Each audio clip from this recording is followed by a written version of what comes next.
Imagine you're 80 years old, sitting in your favorite chair, looking back at your life. What do you see? Regrets about things you never tried? Or a smile because you truly lived?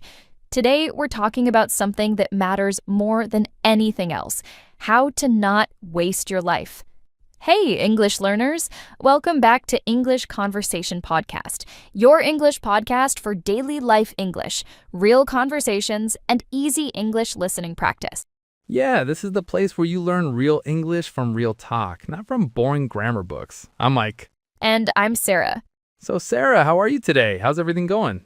I'm good, Mike. Actually, I'm feeling quite reflective today. I had coffee with an old friend yesterday, and we talked about our dreams from 10 years ago. Oh, that sounds deep. Did you achieve those dreams? Some of them, yes, but some I realized I just forgot about them. Life got busy, you know? I know that feeling. Sometimes we're so busy being busy that we forget to check if we're actually going where we want to go. Exactly. And that's actually perfect timing because of today's topic. Right. Today we're talking about something really important. Don't waste your life. This is a big topic, probably the biggest topic we can talk about. It is. But don't worry, everyone. We're going to keep it simple, practical, and hopefully helpful.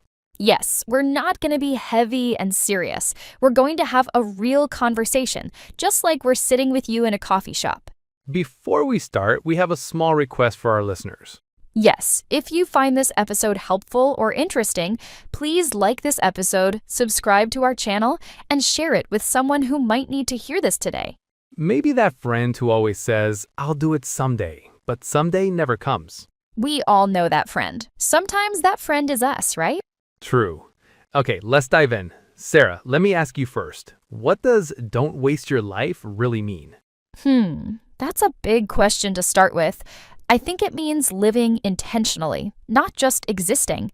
Intentionally? You mean with purpose? Yes, exactly. Think about it like this. Imagine you have a beautiful garden. Okay, I'm imagining it. If you never plant anything, never water it, never take care of it, what happens? It becomes full of weeds. Nothing beautiful grows there. Exactly. Your life is like that garden. If you don't actively plant good things, dreams, relationships, experiences, growth, then your life just fills up with whatever happens randomly. That's a powerful picture. So wasting your life means just letting weeds grow instead of planting flowers. Yes, it means you wake up one day and realize you've been living someone else's life, or no life at all. Just surviving, not thriving. Surviving, not thriving. I like that. Many people are just going through the motions, right? Wake up, go to work, come home, sleep, repeat. Exactly. And there's nothing wrong with routine, but if your entire life is just routine with no meaning, no joy, no growth, then something is missing. So how do we make sure we're not wasting our lives? I think we need some practical tips. Yes, let's break this down into specific areas. Are you ready? I'm ready. Let's start with tip number 1. Okay, tip number 1, know what matters to you. Know what matters. That sounds simple, but I think it's actually quite difficult. It is. Many people live their whole lives without really stopping to ask themselves, what do I actually care about? What makes me feel alive? So this is like finding your values. Exactly. Your values are like a compass. A compass. I like metaphors. I know you do. So imagine you're in a forest and you want to go north. Okay. If you don't have a compass, you just walk randomly. Maybe you go in circles, maybe you go south when you think you're going north. You waste time and energy going nowhere. Right. But if you have a compass, you can check it and say, am I going the right direction? So my values are my compass in life. They help me know if I'm going the right direction. Exactly. Let me give you a personal story. Please do. When I was younger, I spent 2 years in a job that paid well. Everyone told me it was a great job. Good money, good benefits, stable. Sounds good so far. But I was miserable. Every Monday morning, I felt heavy, like I was carrying stones on my back. That's not a good feeling. No, and I kept thinking, what's wrong with me? This is a good job. I should be happy. But you weren't. No, Finally, I sat down one evening and asked myself, what actually matters to me? What makes me feel alive? And what did you discover? I discovered that I value creativity and helping people, but my job had no creativity and I wasn't helping anyone. I was just processing numbers in an office. So your compass was pointing north, but you were walking east. Exactly. What a perfect way to say it. So I made a change. It wasn't easy, but I found work that matched my values. And how did that feel? Like I could breathe again, like I was living my life, not someone else's life. This is important, everyone listening. Take time to think. What do I value? Family, freedom, creativity, helping others, adventure, learning? Yes, and here's the thing, there's no right answer. Your values are yours. Maybe you value security, and that's okay. Maybe you value adventure, and that's okay too. The important thing is to know what you value, not what other people tell you to value. Exactly. Once you know your values, you can make better choices. You can say no to things that don't match and yes to things that do. So, tip 1, know what matters to you. Find your compass. Yes. What's tip number 2? Okay, tip number 2, stop postponing your dreams. This is a painful one for many people. It is. You know what's the most dangerous sentence in the world? What is it? I'll do it someday. Someday, the day that never comes. Exactly. Someday I'll learn guitar. Someday I'll travel to Japan. Someday I'll write that book. Someday I'll tell that person I love them. And then years pass and someday still hasn't arrived. Right. Let me ask our listeners something. What's one thing you've been saying someday about? Good question. I think everyone has something. I had something. For years I said, someday I'll learn to cook properly. Not just basic food, but really cook. And did someday come? Not for 7 years. 7 years of saying someday. What changed? One day my grandmother said something to me. She said, Mike, someday is a thief. It steals your dreams. Wow, that's deep. It really affected me. I realized that every time I said someday, I was lying to myself. I was stealing from myself. So what did you do? I bought a cookbook that same week. I started with one new recipe each weekend. Not perfect, but I started. That's the key word, started. Yes, and you know what's funny? It wasn't as hard as I thought. The hardest part was starting. That's always the case, isn't it? We build things up in our minds as huge mountains, but when we actually start, we realize it's just a small hill. Exactly. So the lesson here is whatever you're postponing, start it today. Not perfectly, just start. Even 5 minutes counts.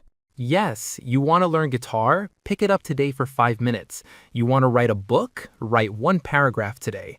You want to travel? Research one destination today. Small actions kill the someday monster. I like that, the someday monster. He's scary, but he's actually weak. One small action and he starts to disappear. So tip 2, stop postponing your dreams. Start today, even if it's small. What's tip number 3? Tip number 3, invest in relationships, not just tasks. Relationships. This is so important. It really is. Think about it. At the end of your life, what will you remember? Probably not the emails I sent or the reports I finished. Exactly. You'll remember the laugh you shared with your friend, the conversation you had with your parent, the moment your child said something funny, the evening you spent with your partner just talking. Memories are made with people, not with tasks. Yes, but here's what happens to many people. They spend all their energy on work, on getting things done, on being busy. And their relationships become, what's the word? Secondary? Yes, secondary. Like, I'll spend time with my family after I finish this project. But the project never really ends. There's always another one. Exactly. Let me tell you something a bit sad. Okay. I read a study once about people at the end of their lives. They asked them, what do you regret? And what did they say? Do you know what was not on the list? What? I wish I had worked more. I wish I had been busier. I wish I had checked my email more often. I can imagine. But do you know what was on the list? Tell me. I wish I had spent more time with people I loved. I wish I had told my parents I loved them more. I wish I had been there for my children. That's heavy, but important. It is. Our relationships are everything. Without people, life is empty. So, what's the practical lesson here? The lesson is schedule time for people like you schedule work meetings. Oh, that's interesting. Treat people time as important as work time? Yes, for example, every week I have friend time on my calendar, just like I have work meetings. And you actually protect that time. I do. I don't cancel it for work. I don't say, oh, I'm too busy, because if I keep doing that, one day I'll look around and I'll have no one. That's a scary thought. It is, and it happens to people. They wake up one day and realize they've been so busy that they lost touch with everyone important. So, we need to be intentional about relationships. Yes, call your parents, have coffee with your friend, play with your children. Actually, be present with your partner, not just in the same room, but mentally somewhere else. Put the phone down. Yes, put the phone down. Be there, really there. Okay, so tip 3, invest in relationships, not just tasks. What's next? Tip number 4, learn something new regularly. Ooh, this connects to why people are listening to this podcast right now. Exactly. Learning keeps your brain alive and keeps life interesting. You know what I think? I think when we stop learning, we start dying a little bit. That's intense, but I think you're right. Learning keeps us young, not in body, but in spirit. Yes, think about old people you know. Some of them are 70 or 80, but they seem young because they're curious. They ask questions, they try new things. And some people are 30, but they seem old because they stopped learning, stopped growing, stopped trying. Exactly. They decided, this is who I am. I'm done changing. But we're never done. We can always grow. Always. The beautiful thing about being human is we can learn until the day we die. So everyone listening, you're already doing this. You're learning English right now. That's amazing. That's true, but learning shouldn't stop at English. What else can people learn? Anything. Learn to cook a new dish, learn about history, learn to draw, learn about other cultures, learn to play an instrument, learn a new sport, learn about science. The topic doesn't matter as much as the act of learning. Right, because when you learn, several things happen. What happens? First, your brain literally grows. Scientists have proven this. Really? Yes, when you learn something new, your brain creates new connections. It's like building new roads in a city. So my brain becomes bigger and better. In a way, yes. Second, learning makes life interesting. If you do the same things every day forever, life becomes gray and boring. But if I'm learning something new, every day has something fresh. Exactly. Third, learning builds confidence. How? Because every time you learn something, you prove to yourself, I can do difficult things. I can grow. I'm not stuck. That's powerful. I'm not stuck. Many people feel stuck in life, but learning is proof that you're not stuck. You can change. You can become better. I like this. So how often should someone learn something new? I think it should be continuous. Always have something you're learning. Always? Yes. For example, right now I'm learning English, obviously because I'm not a native speaker either, but I'm also learning photography. How do you find time? I use my pocket time, like we talked about in our other episode. 10 minutes here, 15 minutes there, it adds up. And for me, I'm always trying to learn about new topics. Right now, I'm reading about space and astronomy. Because you're curious? Yes, just curious. And it makes conversations interesting. I can talk to people about different things. That's another benefit. When you learn diverse things, you become more interesting. So, tip 4, learn something new regularly. Keep growing, keep your brain alive, keep life interesting. Perfect. What's tip number 5? Tip number 5, take care of your body and mind. Oh, yes, this is so important but often ignored. Right. Many people treat their bodies like old cars. They just use them until they break down. And then they're surprised when they have health problems at 40 or 50. Your body is not just a tool to carry your brain around. Your body is you. Yes, let me use another metaphor. You love metaphors. I do. Okay, think of your body like a house you're renting. A house I'm renting? Yes, but here's the thing. You're renting this house for your whole life. You can never move out. Oh, I see where this is going. So if you trash the house, if you never clean it, if you break things and don't fix them, who suffers? I do, because I have to live there. Exactly. You can't move to a new body. This is your only one. So we need to take care of it. Yes, and this isn't about being perfect or looking like a model. No? No, this is about respecting your body enough to keep it functional and healthy. What does that mean practically? It means a few simple things. First, move your body regularly. Exercise? Yes, but don't think you need to go to the gym for 2 hours. Even a 20-minute walk every day is amazing. So simple movement counts. Absolutely. Your body is designed to move. When you sit all day, your body starts to hurt, your energy drops, your mood gets worse. I've noticed this. On days when I don't move at all, I feel sluggish. Exactly. Second, eat food that helps you, not just food that tastes good in the moment. That's hard though. Pizza tastes really good. It does. And I'm not saying never eat pizza. I'm saying don't eat only pizza. Balance again. Yes, balance. Most of the time, eat things that give your body nutrients. Vegetables, fruits, proteins, whole grains. And sometimes pizza's okay. Sometimes pizza is perfectly fine. It's about the pattern, not perfection. What else? Sleep. This is huge. Sleep. Yes, so many people treat sleep like it's optional. I'll sleep when I'm dead. I've heard that saying. It's a terrible saying. If you don't sleep enough, you'll be dead sooner. That's dark, but true. Sleep is when your body repairs itself. It's when your brain organizes memories and information. Without enough sleep, everything falls apart. How much sleep do people need? Most adults need 7 to 9 hours. And I know, people say, I don't have time. But we make time for what we value. Exactly. If you value your life, you make time to sleep. What about mental health? You mentioned body and mind. Yes, mental health is equally important. This means managing stress, dealing with difficult emotions, asking for help when you need it. I think many cultures have stigma around mental health. They do, unfortunately. Many people think I should be strong enough to handle everything alone. But that's not realistic. No, everyone struggles sometimes. Everyone has difficult emotions. That's being human. So what should people do? First, notice your feelings.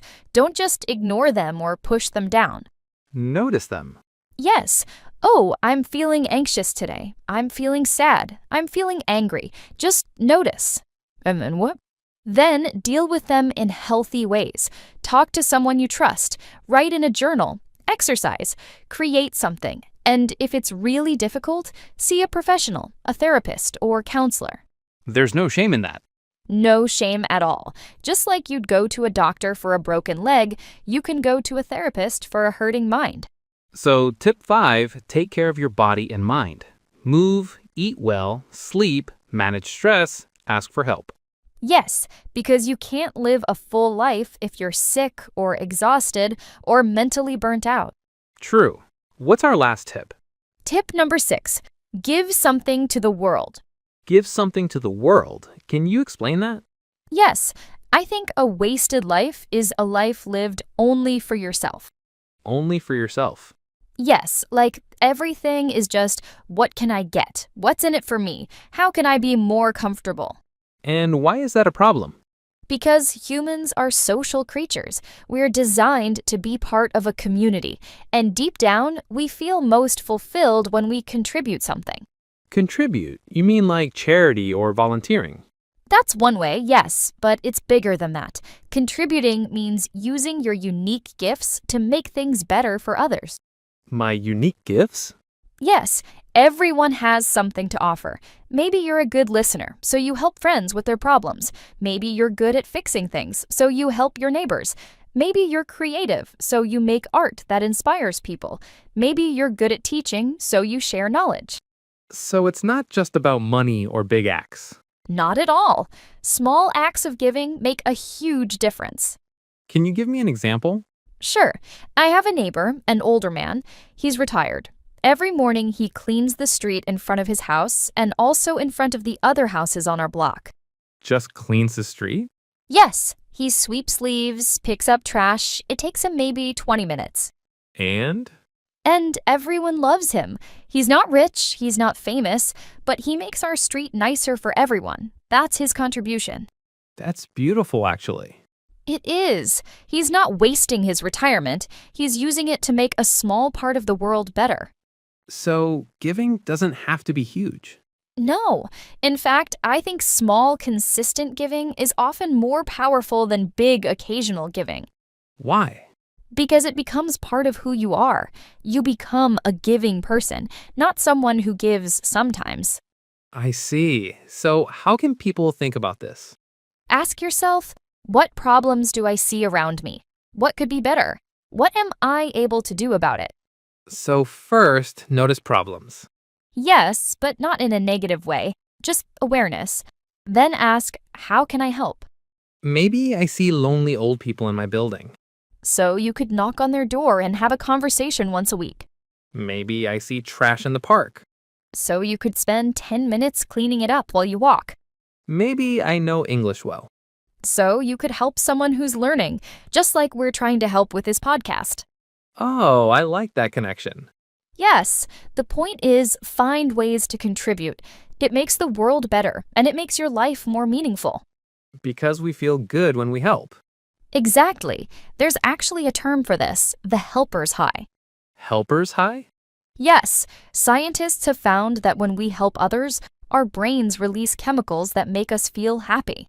So, helping others actually helps us too. It does. Everyone wins. So, tip 6, give something to the world. Find ways to contribute, big or small. Perfect.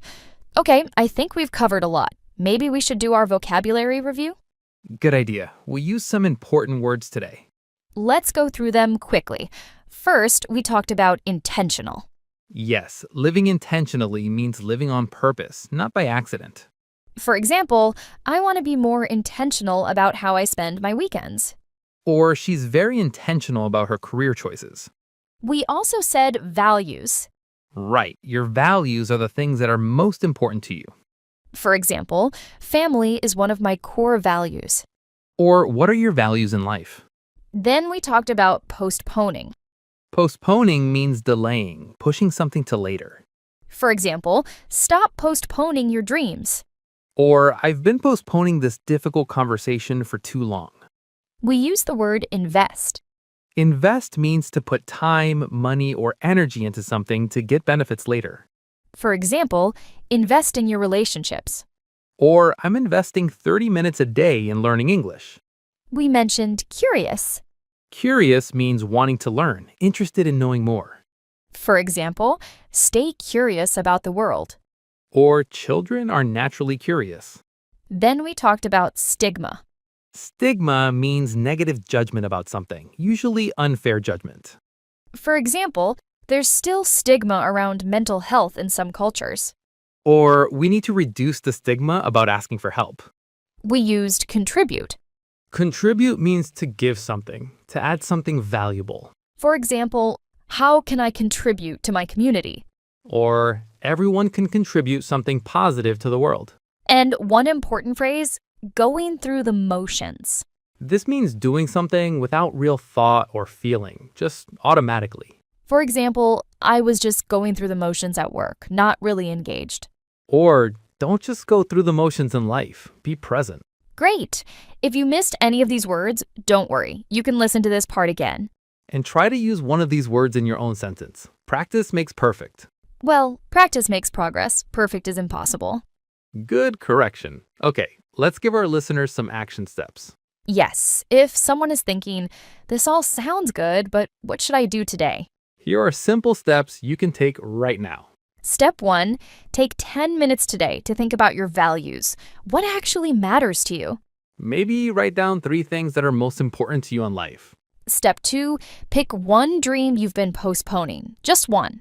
Then take one small action toward it today, not tomorrow, today. Step 3, reach out to someone you care about. Call them, text them, visit them. Just 10 minutes of real connection. Step 4, learn something new for 15 minutes. Could be from this podcast, could be anything.